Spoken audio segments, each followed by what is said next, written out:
മഴ തോരും മുൻപേലെ പുത്തൻ സ്റ്റോറിയിലേക്ക് ഏവർക്കും സ്വാഗതം. ഈ സ്റ്റോറി ഇഷ്ടപ്പെടുവാണെങ്കിൽ ഒന്ന് സബ്സ്ക്രൈബ് ചെയ്യണേ, അതുപോലെ ലൈക്ക് ചെയ്യാനും ഹൈപ്പ് ചെയ്യാനും മറക്കല്ലേ. അങ്ങനെ എല്ലാവരുടെ അടുത്തും വന്ന് അലീന വന്ന് പറയാണ്, എല്ലാവരും പോയി കിടക്ക്, നാളെ രാവിലെ തന്നെ നമുക്ക് പോകണ്ടായെന്ന് ചോദിക്കുകയാണ്. അപ്പോൾ രോഹിത് ഇങ്ങനെ വിഷമത്തോടെ അലീനയെ നോക്കുന്നുണ്ട്. നാളെ തന്നെ പോകണോ അലീന ചേച്ചി എന്ന് രോഹിത് ചോദിക്കണം. പിന്നെ നാളെ തന്നെ പോകണം, എത്ര ദിവസമായി നമ്മൾ വീട്ടിൽ നിന്ന് ഇറങ്ങിയിട്ട്, നാളെ തന്നെ പോകണമെന്ന് പറയാണ്. അപ്പോൾ ബബിതയും ചോദിക്കുന്നുണ്ട്, നാളെ പോകണോ ചേച്ചി, 2 ദിവസം കൂടെ കഴിഞ്ഞിട്ട് പോയാൽ പോരെ എന്ന് ബബിത ചോദിക്കുന്നുണ്ട്. പറ്റത്തില്ല, നാളെ തന്നെ പോയേ പറ്റത്തുള്ളൂ. ശരി, ചേച്ചിക്ക് നിർബന്ധമാണെങ്കിൽ നാളെ പോയേക്കാം എന്ന് രോഹിത് പറയാണ്. എന്തായാലും നാളെ തന്നെ പോകണം, എല്ലാവരും പോയി കിടക്കാൻ പറയാണ്. അങ്ങനെ അവരെല്ലാവരും കൂടെ പോയി കിടക്കാൻ പോവുകയാണ്, രോഹിത്തും ബബിതയും കൃഷ്ണമോളും കൂടെ.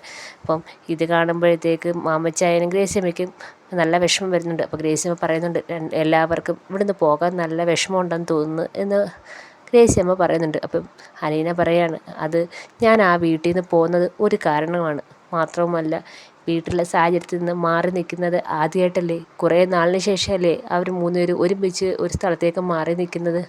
2-3 ദിവസം കൊണ്ട് അച്ഛൻ്റെ അമ്മയുടെ പ്രശ്നങ്ങളൊന്നും അവരെ അലട്ടുന്നില്ല, മറ്റൊരു ലോകത്തായിരുന്നു അവർ. അതാണ് ഒരു കാരണം. വീണ്ടും തിരിച്ച് അങ്ങോട്ട് തന്നെ പോകുന്നത് ആലോചിക്കുമ്പോൾ അവർക്ക് വിഷമമുണ്ട്. പിന്നെ അലീന ചേച്ചി അവിടുന്ന് പോകുന്നതും ഒരു കാരണമാണെന്ന് രേവതി പറയുന്നുണ്ട്. അപ്പം നമ്മുടെ ഗ്രേസ്യമ്മ പറയുന്നുണ്ട്, അതും ശരിയാണ്, മോൾ ആ വീട്ടിൽ നിന്ന് പോകുന്നതും അവർ ഭയങ്കരമായിട്ട് തകർക്കുമെന്ന് ഗ്രേസ്യമ്മ പറയുന്നുണ്ട്. അപ്പോൾ രേവതി പറയുന്നുണ്ട്, അത് ശരിയാണ്, ചേച്ചി പോയി കഴിഞ്ഞ് വീണ്ടും എല്ലാം പഴയ അവസ്ഥയാവുമോ എന്ന് ചോദിക്കുന്നുണ്ട്. അപ്പം നമ്മുടെ അലീന പറയുന്നുണ്ട്, ബബിത നല്ല സ്ട്രോങ് ആയിട്ട് നിൽക്കുമെന്നാണ് എനിക്ക് തോന്നുന്നത്, അവൾ ബാക്കിയുള്ളവരൊക്കെ സംരക്ഷിച്ചോളൂ എന്ന് എനിക്ക് തോന്നുന്നത്, പിന്നെ രോഹിത്തും ഉണ്ടല്ലോ എന്നിങ്ങനെ പറയുന്നുണ്ട്. അപ്പോൾ ഗ്രേസ്യമ്മ പറയുന്നുണ്ട്, ശരി, നിങ്ങളും പോയി നാളെ രാവിലെ എണീക്കാണ്ടല്ലേ എന്ന് പറയുന്നുണ്ട്.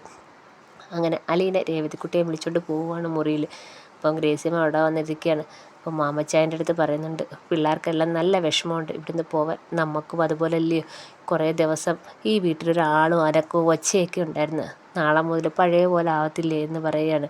അപ്പം മാമച്ചൻ പറയാണ്, നീ പറഞ്ഞത് ശരിയാണ്, കുറേ നാളിന് ശേഷം ഈ വീടൊന്ന് ഉണർന്ന് പിള്ളേരുടെ ബഹളവും ആകപ്പാടെ ഒരു സന്തോഷമായിരുന്നു. അപ്പം ഗ്രേസ്യമ്മ ഇങ്ങനെ വിഷമത്തോടെ പറയാണ്, അവരെ നമുക്ക് കൂടുതൽ ദിവസമൊന്നും പിടിച്ചു നിർത്താൻ പറ്റത്തില്ലല്ലോ, ഇത്രയും ദിവസം തന്നെ നമ്മുടെ കൂടെ വന്നത് അവരുടെ ഒരു മനസ്സ്, ഇനിയും നമുക്ക് അവരെ ഇവിടെ പിടിച്ചു നിർത്താനോ ഇവിടെ നിൽക്കാനോ നമുക്ക് പറയാൻ പറ്റത്തില്ല എന്ന് ഗ്രേസ്യമ്മ പറയുന്നുണ്ട്. അപ്പോൾ മാമച്ചൻ പറയുന്നുണ്ട്, അത് തന്നെ, ഇത്രയും ദിവസം നമ്മുടെ കൂടെ നിന്നില്ലേ, നമുക്ക് കുറച്ച് സന്തോഷമൊക്കെ കിട്ടിയില്ലേ, അത് മതിയെ ഗ്രേസ്യമ്മ എന്ന് പറയുകയാണ്. അങ്ങനെ അവർ വിഷമിച്ച് അവിടെ ഇരിക്കുകയാണ്. അങ്ങനെ പിറ്റേന്ന് നേരം വിളക്കുമ്പം തന്നെ എല്ലാവരും പോകാൻ റെഡിയാവുന്നുണ്ട്. ഇറങ്ങാൻ സമയമാകുമ്പോഴത്തേക്ക് രോഹിത്താണെങ്കിൽ കാറിൻ്റെ കീ നോക്കുന്നുണ്ട്, എല്ലായിടത്തും നോക്കുന്നുണ്ട്. എൻ്റെ ബബിതയുടെ അടുത്ത് ചോദിക്കുന്നുണ്ട്, ബബി നീ കാറിൻ്റെ കീ കണ്ടോ എന്ന് ചോദിക്കുകയാണ്. ഞാനും കണ്ടില്ല, രോഹിയേട്ടനല്ലേ കാറിൻ്റെ കീ സൂക്ഷിച്ചിരുന്നത്, എനിക്കെങ്ങനെ അറിയാം എന്ന് പറയുന്നുണ്ട്. ഞാൻ അവിടെ ടേബിളിൻ്റെ മുകളിൽ വെച്ചിരുന്നേ, ഇപ്പം കാണുന്നില്ലല്ലോ എന്ന് പറയുകയാണ്. എനിക്കറിയില്ല, രോഹിയേട്ടൻ ഒന്നും കൂടെ നോക്കാൻ ബബിത പറയുന്നുണ്ട്. കൃഷ്ണമോളത്ത് ചോദിക്കുമ്പോഴത്തേക്കും കൃഷ്ണമോൾ ഇത് തന്നെയാണ് പറയുന്നത്, എനിക്കറിയത്തില്ല, രോഹിയേട്ടനല്ലേ കീ എടുത്തത്, എനിക്കറിയത്തില്ല എന്ന് പറയണം. അങ്ങനെ അവിടെ എല്ലാം നോക്കുന്നുണ്ട്. അതിനുശേഷം ബബിത പറയുന്നുണ്ട്, രേവതി കുട്ടിയുടെ ചോദിച്ചു നോക്ക്, രേവതിക്ക് അറിയായിരിക്കും എവിടെയെങ്കിലും വെച്ചേക്കുന്നതെന്ന്. അത് ശരിയാണ്, ഞാനിത് ചോദിച്ചിട്ട് വരാമെന്നും പറഞ്ഞിട്ട് രോഹിത്താണെങ്കിൽ രേവതി എടുത്തോട്ട് ചെല്ലുകയാണ്. അങ്ങനെ രേവതിയുടെ മുറിയിലോട്ട് ചെല്ലുമ്പോഴത്തേക്ക് രേവതി കുട്ടി മുറിയിൽ നിന്ന് ഇറങ്ങി വരുന്നത്. അപ്പം രോഹിത്ത് ചോദിക്കുന്നുണ്ട്, കാറിൻ്റെ കീ കണ്ടായിരുന്നോ എന്ന് ചോദിക്കുകയാണ്. ഇതാണോ കാറിൻ്റെ കീ എന്ന് ചോദിച്ചുകൊണ്ട് കീ എടുത്ത് കാണിക്കുന്നുണ്ട്. കീ കയ്യിൽ വെച്ചിട്ടാണോ ഞാൻ ഈ വീട് മൊത്തം അരിച്ച് പറക്കിയെന്ന് രോഹിത്ത് പറയുകയാണ്. കീ അന്വേഷിച്ച് ഞാൻ ഇവിടെ വരാൻ വേണ്ടിയാണോ കീ എടുത്ത് വെച്ചേക്കുന്നതെന്ന് ചോദിക്കുകയാണ്. അപ്പം രേവതി പറയാണ്, അതെ, അതിനു വേണ്ടി തന്നെയാണ് ഞാൻ കീ എടുത്ത് വെച്ചേക്കുന്നതെന്ന് പറയാണ്. അപ്പോൾ രോഹിത്ത് ചോദിക്കുകയാണ്, അതെന്താ, എന്നെ കണ്ടിട്ട് പ്രത്യേകിച്ച് എന്തെങ്കിലും ഉണ്ടോ എന്ന് രോഹിത്ത് ഒരു ചിരിയോടെ ചോദിക്കുകയാണ്. പ്രത്യേകിച്ചൊന്നും ഇല്ലെന്ന് രേവതി പറയാണ്. എന്നെങ്കിൽ എൻ്റെ കീ തരാൻ പറഞ്ഞ് കൈ നീട്ടിയാണ് രോഹിത്ത്. അപ്പം കീ തരാം, അതൊക്കെ തരുന്നുണ്ട് എന്ന് പറയാണ്. അപ്പം രേവതി പറയാണ്, ആദ്യം നിങ്ങളെ കണ്ടപ്പോൾ ഒരു മുഷറനായിട്ട് തോന്നി, ഇപ്പം അതൊക്കെ മാറിയോ എന്ന് രോഹിത്ത് ചോദിക്കുകയാണ്. ഇപ്പം മാറി, ഇപ്പം നിങ്ങൾ നല്ല സ്മാർട്ടായി, ഇപ്പം അലീന ചേച്ചിയുടെ സഹോദരനായെന്ന് പറയാണ്. ഓഹോ, അങ്ങനെയൊക്കെ ഉണ്ടോ എന്ന് രോഹിത്ത് ചോദിക്കുകയാണ്. അങ്ങനെയൊക്കെ ഉണ്ട്, പണ്ട് നിങ്ങളുടെ സ്വഭാവം വെച്ചാണെങ്കിലേ അലീന ചേച്ചിയുടെ സഹോദരനാണെങ്കിൽ പറയത്തേ ഇല്ല, ഇപ്പം അങ്ങനെയല്ല കേട്ടോ, ഇപ്പം നിങ്ങൾ ഒരുപാട് മാറിപ്പോയെന്ന് രേവതി പറയുകയാണ്. അപ്പം രേവതി വീണ്ടും പറയുകയാണ്, ആദ്യമൊക്കെ ഞാൻ നിങ്ങളെ ഒരുപാട് കളിയാക്കിയിട്ടുണ്ട്, അതിനൊക്കെ സോറി കേട്ടോ, ഒന്നും മനസ്സിൽ വെച്ചേക്കല്ലേ, എന്നോടൊരു ദേഷ്യം തോന്നലെന്ന് രേവതി പറയാണ്. അപ്പോൾ രോഹിത്ത് പറയുന്നുണ്ട്, എനിക്ക് രേവതിയുടെ ഒരു ദേഷ്യമില്ല, ആദ്യമൊക്കെ ഞാനും വിചാരിച്ച് ഇതൊരു അഹങ്കാരി പെണ്ണാണെന്ന്, പക്ഷേ ഇപ്പം എനിക്ക് മനസ്സിലായി താൻ പഞ്ചപാവമാണെന്ന് മനസ്സിലായെന്ന് രോഹിത് പറയാണ്. അപ്പോൾ രേവതി പറയണേ ഞാനത്ര പഞ്ചപാവമൊന്നും അല്ല കേട്ടോ എന്ന് പറയുന്നുണ്ട്. ആയിക്കോട്ടെ, താൻ അത്ര പഞ്ചപാവമാണെന്ന് ഞാൻ പറഞ്ഞത് തിരിച്ചെടുത്തെന്ന് രോഹിത് പറയുകയാണ്. അപ്പം എന്നോടൊരു പിണക്കവും ഇല്ലല്ലോ എന്ന് രേവതി ചോദിക്കുന്നുണ്ട്. തന്നോടൊരു പിണക്കവും ഇല്ലെന്ന് രോഹിത്തും പറയുന്നുണ്ട്. അപ്പോൾ എന്നോട് ഇച്ചിരി ഇഷ്ടമൊക്കെ തോന്നുന്നുണ്ടല്ലേ എന്ന് രേവതി ചോദിക്കുന്നുണ്ട്. പിന്നെ തന്നോട് ഒത്തിരി ഇഷ്ടമൊക്കെ തോന്നുന്നുണ്ടെന്ന് രോഹിത്ത് പറയുന്നുണ്ട്. അങ്ങനെ അവർ രണ്ടുപേരും കൂടുതൽ അങ്ങ് അടുക്കുകയാണ്. അതിനുശേഷം രേവതി താക്കോലൊക്കെ കൊടുക്കുന്നുണ്ട്. കുറേ നേരം രണ്ടുപേരും കൂടെ സംസാരിക്കുന്നുണ്ട്. അങ്ങനെ അവർ കൂടുതൽ ആ പണ്ടത്തെ പിണക്കങ്ങളൊക്കെ മാറി കൂടുതൽ അടുക്കുകയാണ്.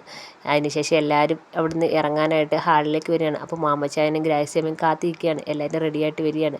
അപ്പം യാത്ര പറയാണ്. കൃഷ്ണമോളും ബബിതയും അങ്കിളിൻ്റെ അടുത്തും ആൻറ്റിയുടെ അടുത്ത് യാത്ര പറയുന്നുണ്ട്. രോഹിത്തും ചോദിക്കുന്നുണ്ട്, ആൻറ്റി പോയിട്ട് വരാമെന്നൊക്കെ പറയുന്നുണ്ട്. അപ്പം ഗ്രേസിയമ്മ കുറേ സങ്കടത്തോടെ പറയുകയാണ്, എൻ്റെ മക്കളുടെ പ്രായമുള്ള കുറേ മക്കളുണ്ടായിട്ടും കുറേ കാലം ഞാനും മാമച്ചായനും അനാഥരെ പോലെ ഒരു സന്തോഷമില്ലാതെ ഇതിനകത്ത് കഴിച്ചു കൂട്ടി. അതിനൊക്കെ മാറ്റം വന്നത് ഈ രേവതിക്കുട്ടി വന്നതിന് ശേഷമാണ്. ഇപ്പം നിങ്ങളൊക്കെ ഉണ്ടായിട്ടാണ് ഞങ്ങൾ ആരും ഇല്ലാത്തവരെ പോലെ അനാഥരെ പോലെ കുറേ കാലം കഴിഞ്ഞതെന്നും പറഞ്ഞ് ഗ്രേസിയമ്മ കരയുകയാണ്. അപ്പോൾ രേവതിക്കുട്ടി ചോദിക്കുകയാണ്, ഇതെന്താ ആൻറ്റി ഇവരെ കരഞ്ഞ് പറഞ്ഞു വിടാൻ വേണ്ടി ഇരിക്കുകയാണോ എന്ന് ചോദിക്കുകയാണ്. ഒന്ന് പൊടി എന്നും പറഞ്ഞുകൊണ്ട് ഗ്രേസിയമ്മ പറയുന്നുണ്ട്. അപ്പം ബബിതയും കൃഷ്ണമോളും പറയുന്നുണ്ട്, ആൻറ്റി അങ്കിൾ ഇനി വീട്ടിലേക്ക് വരണം. ഞങ്ങൾ വന്ന് നിന്ന പോലെ അവിടെ വന്ന് 2-3 ദിവസം നിൽക്കണം. രേവതിക്കുട്ടിയും വരണം. നമുക്ക് അവിടെ വന്നിട്ട് അടിച്ചു പൊളിക്കാം എന്ന് കൃഷ്ണമോൾ പറയുകയാണ്. അതൊക്കെ വരുന്നുണ്ടെന്ന് രേവതിക്കുട്ടി പറയുന്നുണ്ട്. അപ്പം ഗ്രേസിയമ്മ ചോദിക്കുന്നുണ്ട്, ഞങ്ങൾ വരുന്നുണ്ട്, നിങ്ങളുടെ വീട്ടിലേക്ക് ഞങ്ങൾ വരുന്നുണ്ട്. പക്ഷേ ഞങ്ങൾ അന്ന് വരുമ്പോഴത്തേക്ക് അലീന അവിടെ കാണുമെന്ന് അറിയത്തില്ലല്ലോ എന്ന് ഗ്രേസിയമ്മ കുറച്ച് സങ്കടത്തോടെ പറയണം. ഇത് കേൾക്കുമ്പോൾ രേവതിക്കുട്ടിക്കും അതേപോലെ രോഹിത്തിനും ബബിതയ്ക്കും കൃഷ്ണയ്ക്കൊക്കെ നല്ല വിഷമാവുന്നുണ്ട്. അലീനയ്ക്ക് നല്ല വിഷമാവുന്നുണ്ട്. അപ്പം അലീന പറയുന്നുണ്ട്, ആൻറ്റി ഇനി നിന്ന് സമയം കളയുന്നില്ല, ഞങ്ങൾ ഇറങ്ങാമെന്ന് പറഞ്ഞുകൊണ്ട് അവരെല്ലാം ഇറങ്ങുവാണ്. അപ്പം ബബിതയും കൃഷ്ണമോളും ആദ്യം ഇറങ്ങുന്നുണ്ട്. അപ്പം രേവതിക്കുട്ടി ഇച്ചിരി പിണക്കത്തോടൊക്കെ വന്ന് നിൽക്കുകയാണ്. അപ്പം രേവതിക്കുട്ടിയുടെ അടുത്ത് വന്ന് അലീന പറയുന്നുണ്ട്, എന്താടി നീ മുഖവും വെറുപ്പിച്ച് നിൽക്കുന്നത്, ഞങ്ങൾ ഇറങ്ങാൻ നേരത്തെന്ന് ചോദിക്കുകയാണ്. ഒന്നുമില്ല എന്ന് രേവതിക്കുട്ടി പറയുന്നുണ്ട്. കാര്യം എന്താണെന്ന് പറ. ഒന്നുമില്ല എന്നല്ലേ പറയുന്നത്. അപ്പോൾ രോഹിത് അങ്ങോട്ട് വന്നിട്ട് ചോദിക്കുന്നുണ്ട്, എന്ത് പറ്റി ചേച്ചി? എന്തോന്ന് അറിയത്തില്ല, ഇറങ്ങാൻ നേരത്തെ രേവതിക്കുട്ടി പിണങ്ങി നിൽക്കുക എന്ന് പറയാണ്. അപ്പം രേവതി പറയാണ്, പിണക്കമൊന്നുമില്ല, എനിക്ക് ആരോടും ഒരു പിണക്കവും ഇല്ലെന്ന് പറയാണ്. അപ്പം അലീന പറയാണ്, എന്തായാലും നീ രക്ഷപ്പെട്ട് രോഹിത്തെ, ഇവളിൽ നിന്നും നീ ഇത്രയും ദിവസം കഷ്ടതല്ലേ അനുഭവിച്ചത്, നീ ഇപ്പോൾ രക്ഷപ്പെട്ടെന്ന് രോഹിത്തിനോട് അലീന പറയാണ്. അപ്പം രോഹിത്ത് പറയാണ്, എനിക്ക് പ്രശ്നമൊന്നുമില്ല ചേച്ചി, ഞാൻ രേവതിക്കുട്ടിയായിട്ടുള്ള ആ അടി ആസ്വദിച്ചിട്ടുള്ളതെന്ന് പറയാണ്. എനിക്ക് രേവതിയോട് ഒരു പിണക്കവും ഇല്ലെന്ന് പറയുകയാണ്. നീ ഇവളെയും അങ്ങ് ഏറ്റെടുത്തോന്ന് ചോദിച്ചുകൊണ്ട് രേവതിക്കുട്ടിയെ കെട്ടിപ്പിടിക്കുകയാണ്. അപ്പോൾ രേവതിക്കൊരു ചിരിയൊക്കെ വരുന്നുണ്ട്. അപ്പം നീ വിഷമിക്കേണ്ട മോളെ, ഞാൻ എന്തായാലും മോളെ വിളിക്കുന്നുണ്ട്, എല്ലാ കാര്യവും മോളെ അറിയിക്കുന്നുണ്ട്. അപ്പം രേവതി പറയുന്നുണ്ട്, ചേച്ചി അവിടുന്ന് പോയാലും എവിടാണെന്നും എങ്ങനെയാണെന്നൊക്കെ എന്നെ വിളിച്ചറിയിക്കണമെന്ന് പറയാണ്. നീ വിഷമിക്കേണ്ട മോളെ, ഞാൻ എന്തായാലും നിന്നെ വിളിച്ചറിയിക്കുമെന്ന് പറയാണ്. അങ്ങനെ അവരെല്ലാം ഇറങ്ങുവാണ്. അങ്ങനെ രോഹിത്തും അലീനയും ബബിതയും കൃഷ്ണമോളും ഒക്കെ ഇറങ്ങിയാണ്. താഴെ ഇറങ്ങുന്ന രോഹിത്താണെങ്കിൽ തിരിഞ്ഞു നോക്കുകയാണ്. എന്നിട്ട് രേവതി നോക്കി പയ്യൊക്കെ പറയുന്നുണ്ട്. അങ്ങനെ രോഹിത്തൊക്കെ അവിടുന്ന് യാത്ര ഇരിക്കുകയാണ്. നമ്മുടെ ഗ്രേസിയമ്മയ്ക്കും മാമച്ചാനും നല്ല വിഷമമുണ്ട്. അതുപോലെ രേവതിക്ക് വിഷമമുണ്ട്. രേവതിക്കാണെങ്കിൽ ഇപ്പോൾ രോഹിത്തിനോട് ചെറിയ ഇഷ്ടമൊക്കെ തോന്നി തുടങ്ങിയിട്ടുണ്ട്. അങ്ങനെ അവരെല്ലാവരും കൂടെ കടപ്പാട്ടൂരിലേക്ക് യാത്ര തിരിക്കുകയാണ്. ഈ സമയത്ത് ബാലചന്ദ്രനാണെങ്കിൽ സ്റ്റാൻലിയെ വീട്ടിലെത്തിയിരിക്കുകയാണ്. അങ്ങനെ സ്റ്റാൻലിയുടെ വീട്ടിൽ വന്ന് ഇറങ്ങിയതിന് ശേഷം കോളിംഗ് ബെൽ അടിക്കുകയാണ്. അപ്പം ആരോ വന്ന് ഡോറ് തുറക്കുന്നുണ്ട്. അപ്പം ഡോറ് തുറക്കുന്ന ആളെ നോക്കി ബാലചന്ദ്രൻ ഇങ്ങനെ ഞെട്ടി നിൽക്കുകയാണ്.